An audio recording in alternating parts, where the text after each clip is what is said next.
Hey everyone, welcome to the Master Your Coaching Biz, the podcast. And we have an exciting guest with us today, very relevant to our podcast. So welcome Sunny Gault. She is from Independent Podcast Network. That is her company. And she has been professionally podcasting for more than 17 years. So welcome, Sunny. Oh, thank you, Cheryl. It's great to be here. Yeah. So tell us a little bit more about you. Oh my goodness. Where do I start? I got my background in more traditional media, right? So I went to school, went to college, was going more of the journalism route. And that's actually what I started to do. So I got my degree, started working at TV and radio stations, but kind of wanted to do something a little bit different than that. I really love talking to people and communicating with people, but I didn't really feel like I had the ability to do what I wanted to do through traditional media. And right about that time is when YouTube launched. And at the same time, podcasting had already been out, but YouTube, I really feel like kind of gave the whole industry a really big push. And so for me, it started with not only podcasting, but also doing, taking the videos that I was already recording for the podcast and also publishing to YouTube. And then I started, doing more and more of that, just kind of learning the industry. And then fast forward, started launching more and more podcasts, which were just audio at the time. And it was just kind of followed my stage of life. So I was newly married. My husband and I were starting our family. So all the podcasts that I originally launched were focused on parents and families and pregnancy, because that's what I was going through in life, right? Yeah. And I really didn't know what I was doing. I mean, podcasting was a really new thing back then. And, I literally bought a book. I went out, I bought a book. I'm like, okay, so this plugs into this, but I did have the background of journalism to know how to tell a good story, right? To feel comfortable interviewing people and talking to people like we're doing today. And so it happened very naturally, but that's the kind of content that I started out with, because I was always told, talk about what you love or what you know. And so that was my life at the time, was starting a family. And I thought, well, I've got a gazillion questions. So this is great for me to be able to have something, a hobby, if you will. That's kind of what it was in the beginning. Yeah. And I did that. I'm still producing those shows. So those shows launched in 2012. Still releasing content today for those shows. And I've added a few more shows because, as you know, once you start podcasting, sometimes you can't stop. Yeah. And then, I was just doing it for so long, people started just asking me questions about podcasting. And I was like, well, yeah, I've been doing this a while now. I guess I do have those answers. And then it became kind of popular for people to, start like podcasting courses and stuff. And I was looking at these people, I'm like, how long have they been podcasting for? And read their bio. It's like, oh, a year, 2 years. And I'm like, not saying you can't learn a lot, depending on how much you put yourself into whatever you're doing. But I was like, I had over a decade, 15, whatever years at the time of experience. And I was like, well, why am I not doing that? So that's kind of how the coaching side of podcasting came along. Is I was just a fan of podcasting, have been doing it a really long time. And I thought, well, if these guys can do it, I can do it too. Yeah. Yeah. Awesome. And that makes perfect sense. Yeah. So you help them with all parts of it, or specific parts of podcasting? Right. So it's changed over the years because podcasting has changed, right? But you still have brand new podcasts starting. And that's where a lot of like podcast coaches, that's what they focus on, the standard of how do you start a podcast. I've been able to branch out from that. So to answer your question, I have a whole online course, which is free to everyone. I opened up all my content recently and made everything free to people. So I have a course that walks people through how to start a podcast. I launched that several years ago. Used to be behind a paywall. Now it's just available. And that's kind of how I got into it, was just teaching people how to podcast. But then I realized that there was really a need for people who had been podcasting for a decent amount of time. They were just kind of throwing their hands up in the air going, what do we do now? Like, my numbers aren't growing anymore. I really, my business partner or my husband or my wife are like upset that I'm spending this money on a podcast. It's not really helping. What do I do? Either I've got to make some money doing this, or I've got to find, another creative outlet, right? So I really started focusing on that group of people because most of the time they're really passionate about their content. They're really good at what they do. They want to keep with it. So they've got that drive that people really need, Mhm. and so I started focusing, more on them. And that's really more of the podcast that I work with, especially if I'm going to work one-on-one with podcasts. It's usually people in that stage because all their situations are a little bit different, right? So they need coaching in different ways. But again, all of that content that I created from the beginning, all that's available because you have to start somewhere. And, why invest a ton of money in some expensive podcast course, when you don't even know for sure if you're going to be with this for a long period of time. So that's kind of been my philosophy recently is offer a ton of content for free. And then I believe that when you do that, the good stuff comes back to you. So is it the exact same person? Maybe not. Maybe it's somebody else that's like, oh, this is great. She's offering all this free stuff. Maybe I'll come back to her when I really do need something. Maybe I don't fit, what she's doing right now with the free stuff, but hey, I'm going to need some advertising help down the road. Yeah. So my business model has changed, but I would say the majority now are people that have been podcasting for, I would say a year or more. And they just need to go to the next step. And so I guide them on what to do next. All right. Well, awesome. So that sounds great to know that there are, because I see all the new coaches out there for new podcasts, but I don't see too many for, existing coaches. So, so so our audience is, mainly newer coaches, somewhere from, starting out to about 5 years.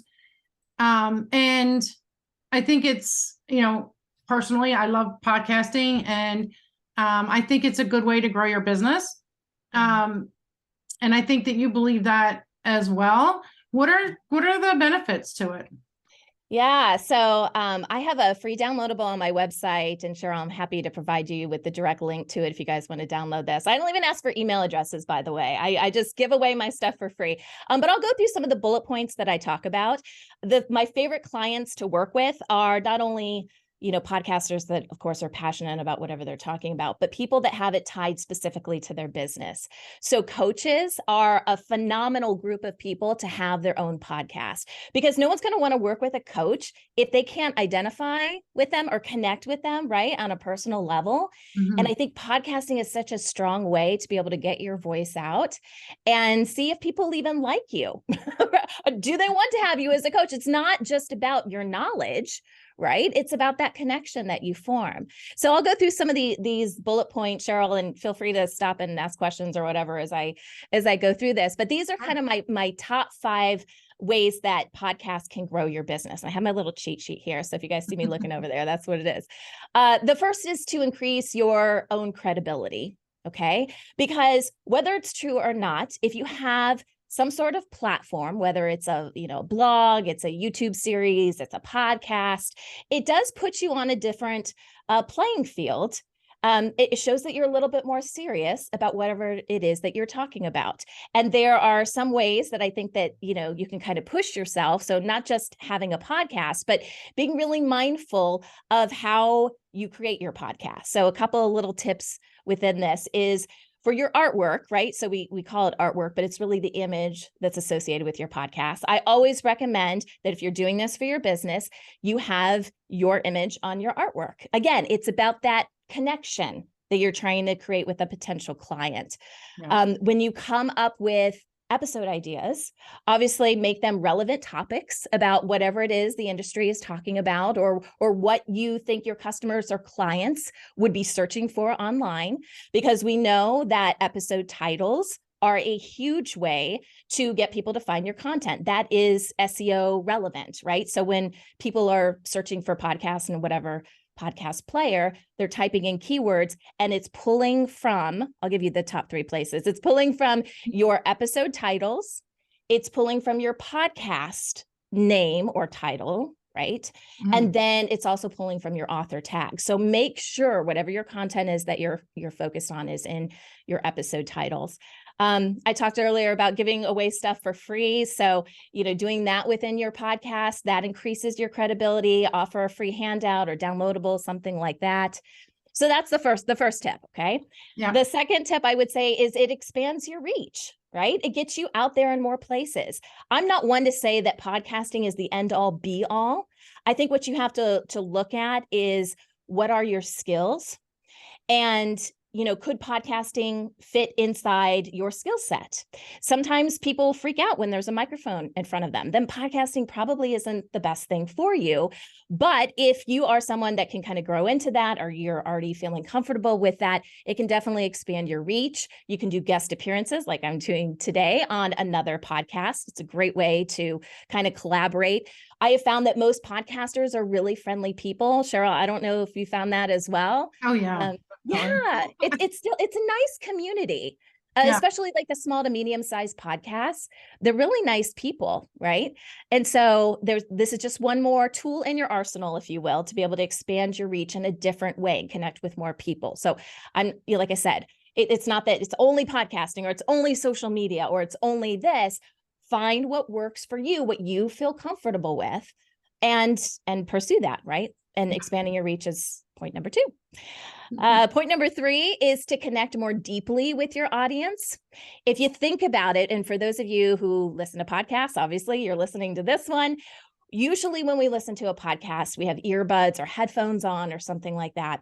And it's a very intimate experience. If you think about it, like whatever you're saying in your podcast is going in directly to someone's head through their ears into their head. Whereas if you were on a television show, people have the television on all the time and they're not really watching it. It's just extra noise in the background.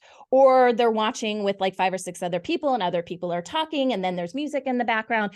You don't get that as much with podcasts. It's not like a spectator kind of thing where, you're going to get around usually, with your friends and listen to a podcast. It's very personal.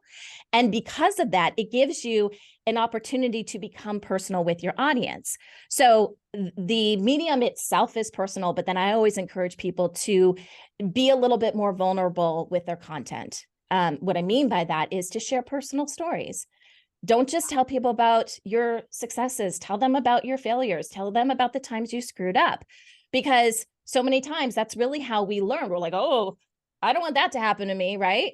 So, Yeah.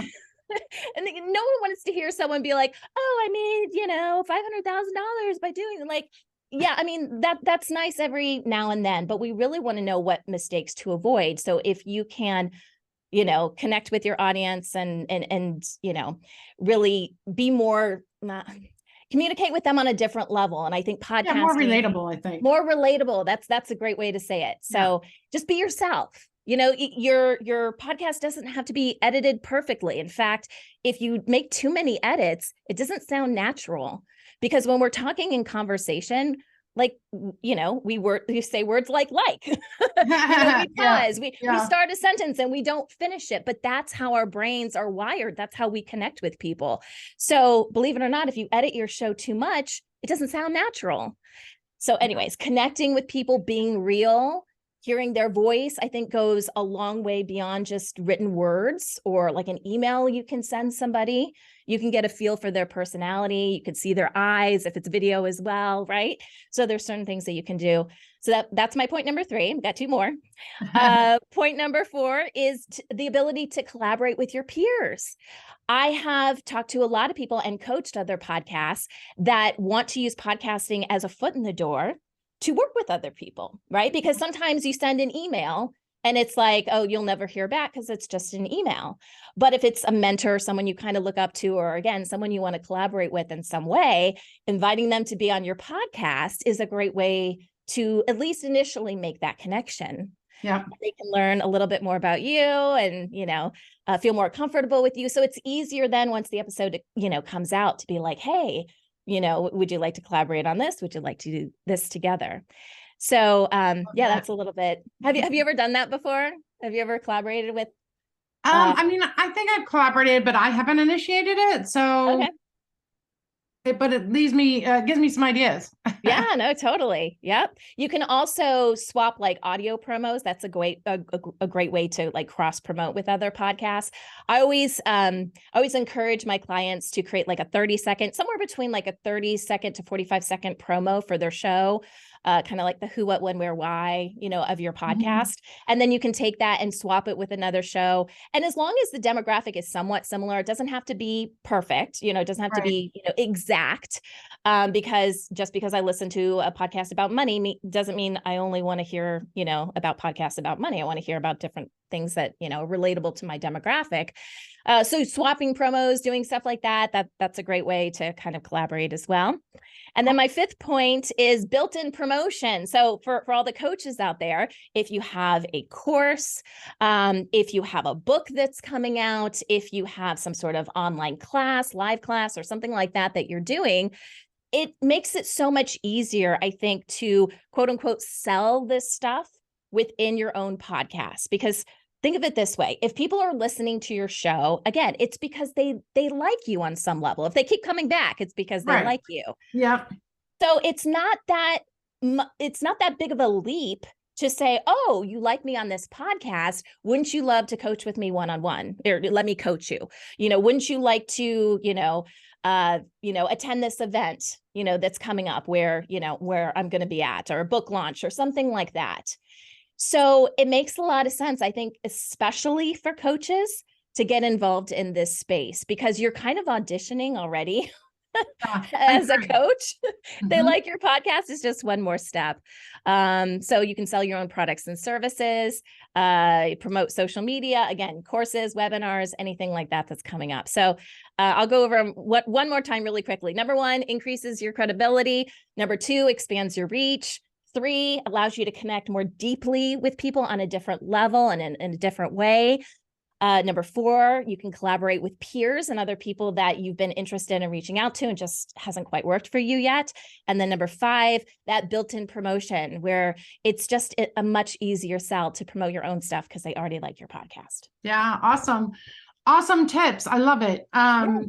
I think I wish I had somebody that gave me those tips in the beginning. Me too. But yeah, I love it. All right. So we're kind of coming up to the end of our time already, but what would you say kind of a first step for somebody that wants to start a podcast? Yeah. So the biggest piece of advice that I have is that you first become a podcast listener. So if you don't already listen to podcasts, you're probably not listening to this right now. But I encourage you to take your phone. Every phone has, native podcast apps built into it, or there's other apps that you can download. And I recommend that you subscribe to 5 different podcasts of different genres. Okay. So even though, you love whatever it is, fashion, don't just subscribe to 5 fashion podcasts, right? Make sure they're of different genres. And for the next 30 days, write down what you like and you dislike about the shows. You're going to find out, first of all, really quickly, if you like podcasts, right? Yeah. But this is going to be information that you can build upon. So if you do decide to take that next step and launch a podcast, you're going to want to create a show that you would listen to. And you're going to learn really quickly by listening to other people's shows what you like and you dislike.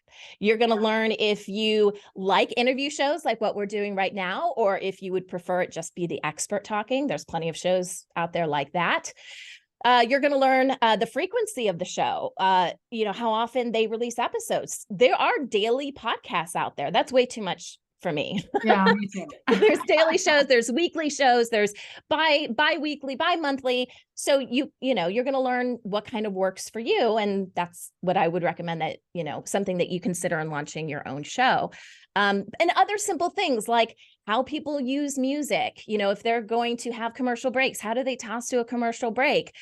Is it weird? Are you completely lost when you start to listen to an episode because they didn't tell you who they are and what the podcast is about? You'd be amazed at how many podcasts forget that. And they just kind of assume their audience is their audience and they're in on all the inside jokes. And then you've got new people listening and then they never come back because they can't keep up. Right? You got to make it simple for people. So if you're thinking about starting a podcast, first become a podcast listener. Go through that, little exercise that I gave you and see if you want to do this. And then if you do want to take the next step, I got a ton of free content that you can check out that literally walks you through the entire process.